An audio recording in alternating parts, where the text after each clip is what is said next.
So I would say that it's surreal to be here, but I'm not actually that surprised. I think you should read these because I don't know if you know this, but I've known her my entire life. yes. I feel like I have a certain level of expertise. Man, I'm talking too close to the mic. So I was instructed prior to coming up here. I received two separate instructions. I received one from Sherry. And can we get a round of applause for Sherry? Yeah, we can.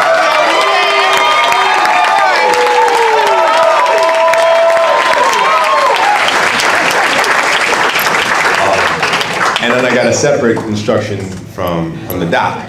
And she said, Ryan, don't tell that same embarrassing story that you did the last time I let you speak. And then I said, well, I'll just tell a different embarrassing story about my mother.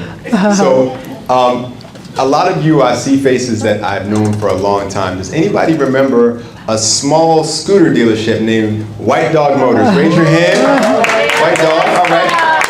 So when I was 14 years old, my mother, her father passed away suddenly, and she had to fly back to Indiana to take care of her mother, who had late-stage breast cancer at the time. And so that's how I came to Indiana with her. And she's an Indiana native. She's from 30th Street. She's the most Naptown person that I know. And then, so after we went through that journey of care, and both of her parents went on to their final reward. I don't know if she came to me or if I came to her, but somehow or the other, this idea of, we should open a motor scooter dealership just came out of nowhere.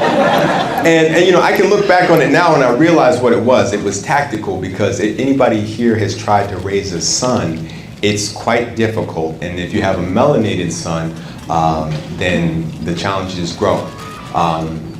And I think now 37-year-old me realizes that it was an adventure that we got to take together. Something beautiful that we got a chance to do together as I moved out into the world. I made that final transition from being a child to being an adult. And it was a way for me to learn things like hard work, perseverance, how to microwave water because the heat got cut off. All the stuff that you need to do if you want to be successful in American small business. And after a while, we kind of got the operation, working relatively well, but in those early stages. So the doctor is a PhD in clinical psychology. Yeah.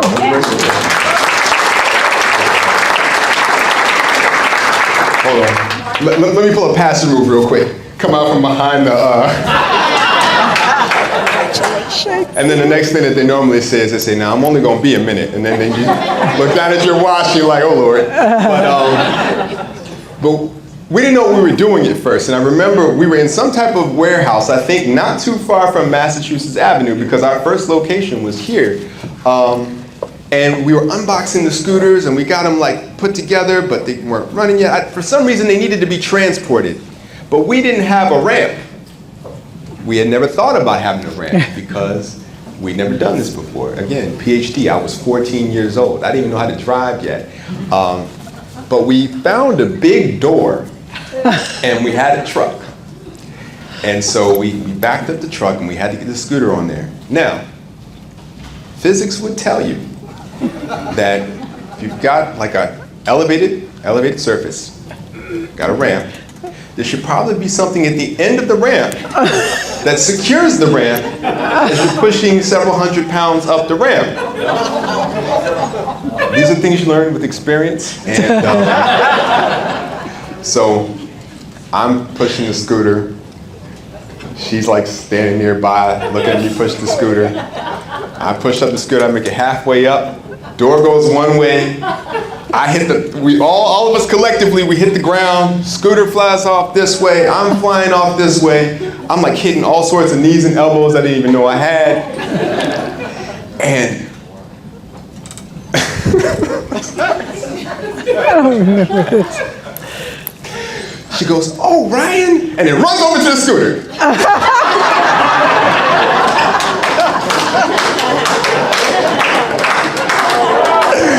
And I said, Mom, what about me? And she says, you healed. This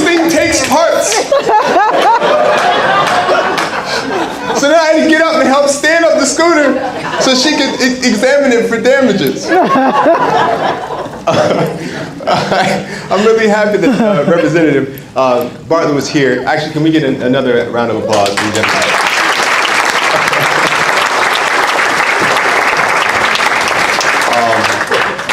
You know, one of the things that he mentioned during his opening remarks is that, you know, women are naturally nurturers. And, you know, I think that might be true. But when I think about my mother, nurture is not the first thing that comes to mind. Anyone who has actually spent time with her realizes that that toughness is the first quality. She is, where there is a will, there's a way incarnate. She has a superpower that, you know, it's a blessing, it's a curse, because she sees the future or sees the ideal situation so clearly. It's like crystal clear in her imagination. And it can be frustrating to her that you don't see it. Because she sees it. And she sees it's for all of us. You know, with the scooter dealership, in her mind, she saw what it could be. She'd been to Europe. She said, why not here? Why not me? Why not now? Why not Indiana? And everybody said, oh no, it can't work. It can't work here. You know, it's a Republican state. Can't work here. Where my bees at? Where my bees at? You thought I hadn't thought about it. Joke's on y'all. You can get your bees in the back.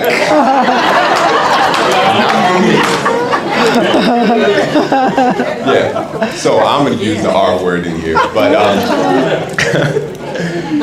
they say it's a Republican state and it can't be done, right? Tuesday. Oh yeah, absolutely, but I don't have any. But last time I checked, the United States is composed of states which are composed of people, and people aren't Democrats or Republicans. People are people, and anyone who has ever met my mother is either intimidated, falls in love, or becomes friends with her. All of these things are powerful tools to use in Washington. Yeah. So I hope that you all, thank you.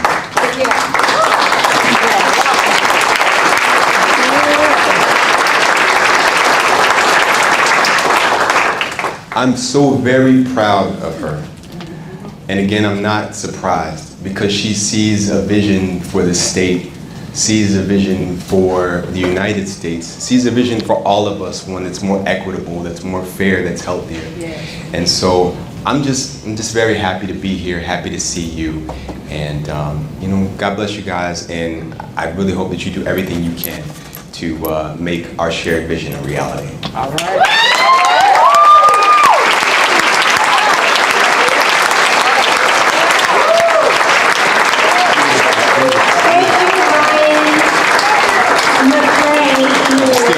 That's what she's doing. So before Dr. Brown gets on the stage, I just want to ask if you are a candidate or an elected official or an appointed official here right now, please stand up and wave your badass flags! Come on! We've got Sam Coffey, Tito Farias, Heidi Bender, John Bartlett, Destiny Wells, Veronica Patrol, Cindy Worth, Demetrius Hicks, Lakeisha Jackson, Jocelyn Bear, and the representative of Beth Wright.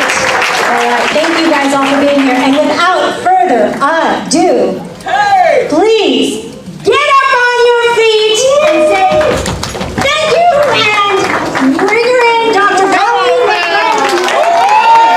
Escort you up? Sure.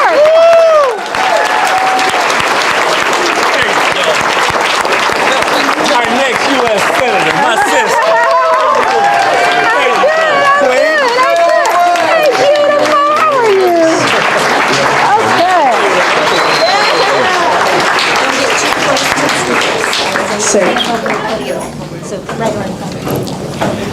Oh my goodness, we did this.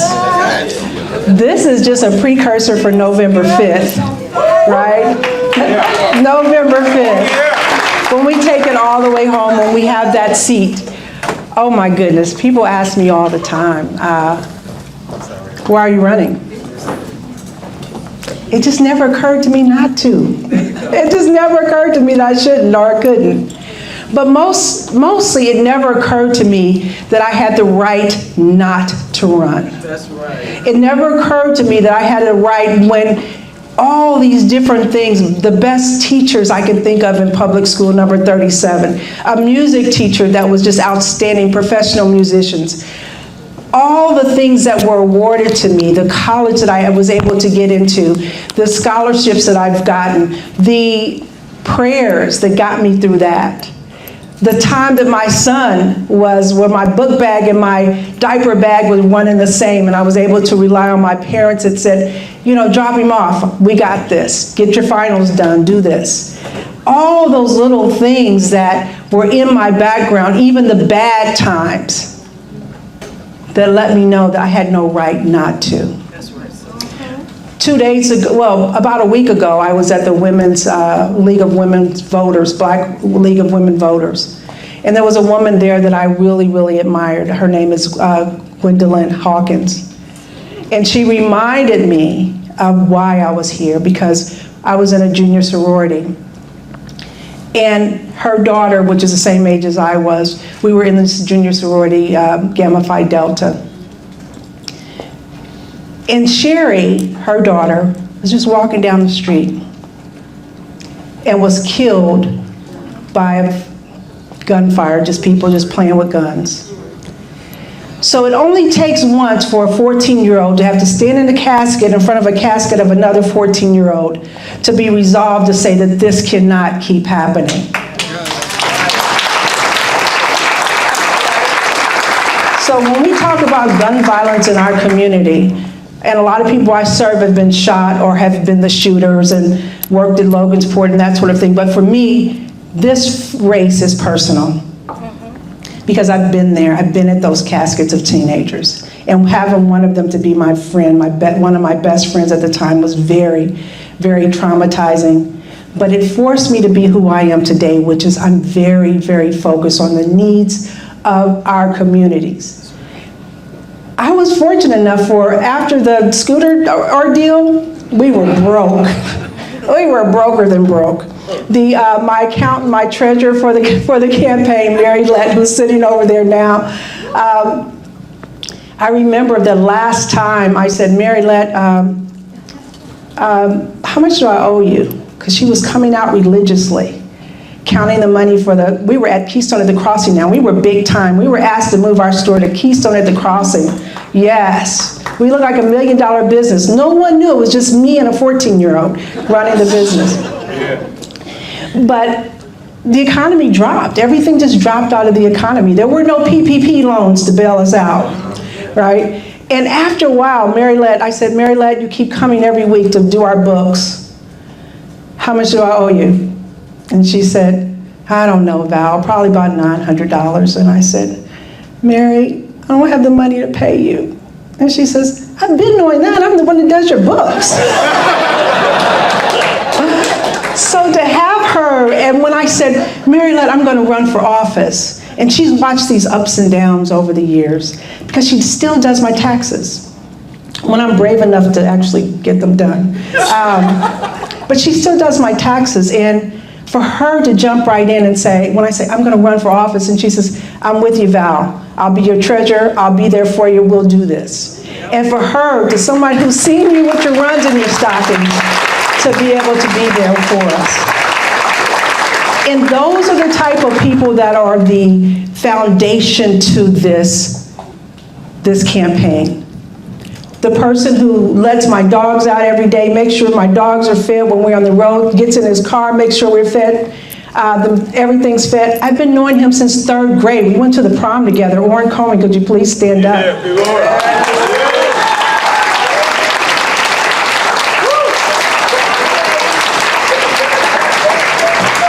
And Vicki Daniel, who sang for us, is the jazz singer extraordinaire. I was the only one that had a car in I don't remember what year it was, but I had a little Chevy Monza. And we'd have to go to White Castle with her every day, because that's all we could afford.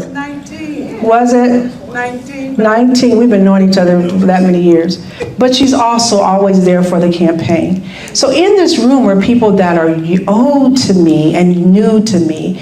And then there's George Middleton, who is both a musician extraordinaire but also a mental health professional. So we get to balance each other off, and sometimes it's, George, take this client, you got him. This one's more you than me. You need to take this young man. And Vicki was actually a registered nurse, a psych registered nurse, and she was actually my director of nursing when I was the clinical director of Warrenley Youth and Family Treatment Center. So we've got these people that are just layers and layers that have been here, and they've been with this campaign since the beginning and supported me since the beginning. And I see Marjorie Darden, who went to the high school with me, and she reminded me that I used to be smart back in the day in high school. I was like, yeah, I did used to be smart in high school. And I had to still remind myself that, because actually, even though I've got all these degrees, University of Michigan, I've been working in prisons, yes. I've been working in prisons for the last, off and on for the last 20 years. I'm working with veterans or working with prisoners, so one thing about working with incarcerated with gentlemen and men and women is that you lose your vocabulary after a while. So if you hear me say something that's so grammatically incorrect, I just want to remind you that I used to be smart back in the day. Yes. Yes. But because of that, I have actually worked with, what you call it, criminally insane. I've worked with a lot of people that have wanted to kill me while I'm trying to treat them. So when we talk about that person that probably would lose my beads if I said it, I'm not sure, but when we talk about, are you afraid to move forward with this campaign, I'm thinking, come on now, I've dealt with the worst of the worst. I've dealt with people that, just wanted to kill me right then and there. And I'm really good at the pivot. You really want me to die right now. You really want to kill me right now. Well, I'll tell you what. We need to call your mom, because you know what? You haven't called your mom in about a month, and I know that because I looked at your card and I know that this is what you need to do right now. Let's do that. Show me pictures of your kids. They haven't seen you in a while either. Why are you talking stupid to me? Because this is what you need to concentrate on. But that pivot, bringing it back home, making sure that they stay focused on something else other than killing me, of course, right? But it's important when you leave a room that everyone's dignity is intact. That's right. That you can have a conversation with the worst of the worst and the most serious of conversations, and everybody leaves feeling a little bit better about the situation. That's always going to be the case with me, but I will tell you this. I will be walking away with my values intact, and they will have to understand our democratic values. They'll have to understand that women's rights is non-negotiable. They have to understand that wages have to come up to match the real cost of living, because we're all tired of being choked to death because we're not able to make our ends meet even when we work 40 hours a week. And we talk about inflation, but that is corporate greed gone amok. And we've got to stop that. And I am not satisfied, and will never be satisfied, until I know that we, every one of us, have our medical care taken care of without worry that you'll lose everything and anything you've ever earned because of one serious illness. Everyone deserves a right to the dignity of having health care without worrying about how am I going to pay the bill, which makes you sicker than what you were before you got sick when you look at the bill. Amen.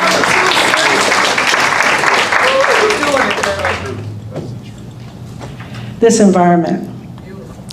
I had the privilege of actually bird watching with Reverend Gray back here. And I want you to know that I went to, because the environment is so important to me. And he says, well, come on. And he heard me talk about the environment. He says, I want you to join us on a bird watching tour. And Ryan just happened to be in town, and so we went. I said, hey, Brian, we're going bird watching in the morning. I want you to know, and Karen, my photographer who's been with me for 6 years, our videographer, yes.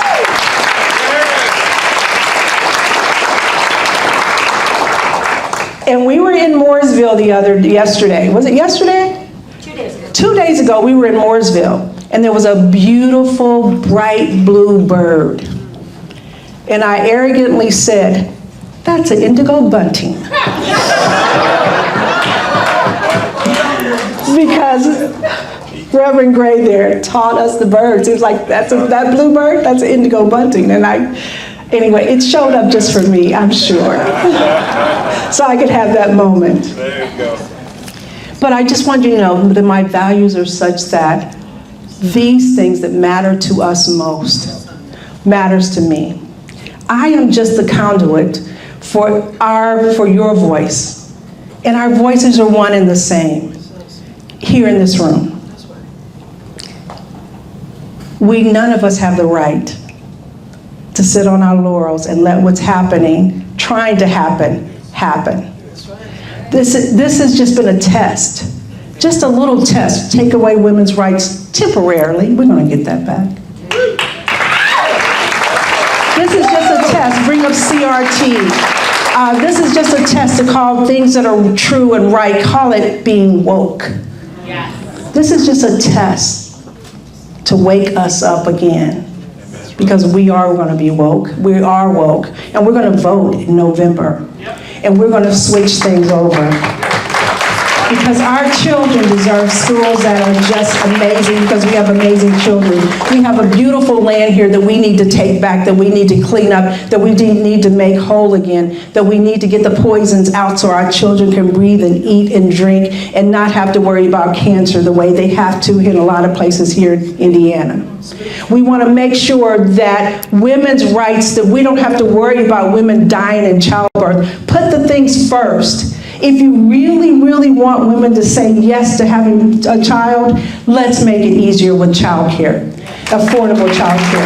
Let's make it easier with health care to make sure that she's safe and she can give birth to a child without having to worry about dying in childbirth. Let's make it easier by making sure that there is OBGYNs in the areas around the county. And we can't keep chasing away our OBGYNs and our doctors with this nonsense. We need every doctor here in Indiana. There is so much I can't wait to do. And I can't wait to hear from each of you about what's important. But for me, mental health, putting that mental health lens on everything is very, very important to me. Extremely important, because there is a mental health question and thing behind every policy that comes through Washington. If we look at it, it's about our personal well-being, the balance of our life, that feeling like everything is okay. We haven't felt that for a while, but we'll feel it again in November, because we're going to win. We're going to feel that things are okay.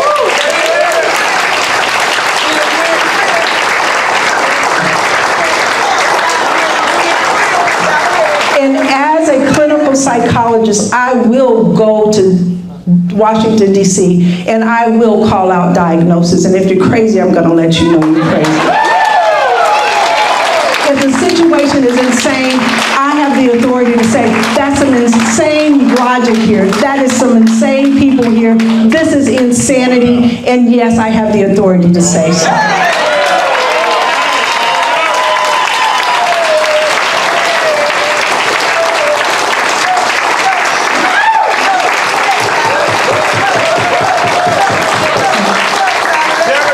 But we're going to need everybody's help to do this. You got it? We got it, George. We got it. We're doing this. We're doing this. We're doing this. It's not my win, it's our win. I don't know any other way to do this. but to do it all the way, 100%, 150%. I don't know how to stop. I don't know how not to persevere. If you knock me down, I'm going to get back up. I'm like a weeble. They wobble, but they don't fall down. I'm going to get back up. I'm going to make sure that I get there. We're going to give it our shot. We're going to work like we have been working. We won 90 of the 92 counties for a reason. We were up at 4 o'clock in the morning. We were driving all around the state. We were shaking hands. We were doing everything we needed to do. And Destiny Wells sitting here, she knows what that's about. She has to do the same thing right now herself while she goes for Attorney General. And I wish Beth White was here too, because these are two phenomenal women going for the Attorney General spot, and we need Todd Rokita out of that office.